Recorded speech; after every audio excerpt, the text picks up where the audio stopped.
Class में, तो बच्चों को सवाल आया था कि सर कौन सी किताब पढ़ें और कहाँ किस किताब पर किस स्टडी मटेरियल पर हम रिलाई करें।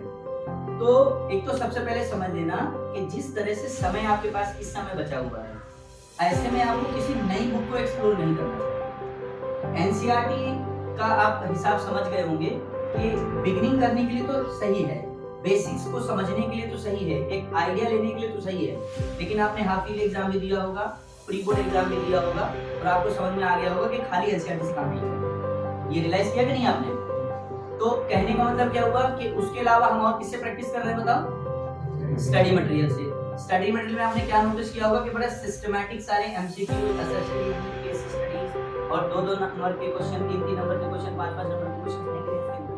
और आपने ये पाया होगा कि जो भी क्वेश्चंस आप लोगों ने हाफ ईयरली में या प्री बोर्ड एग्जामिनेशन में फेस किए होंगे वो काफी हद तक रिलेट कर रहे होंगे टाइपोलॉजी के हिसाब से कि वो स्टडी मटेरियल जैसे सवाल है।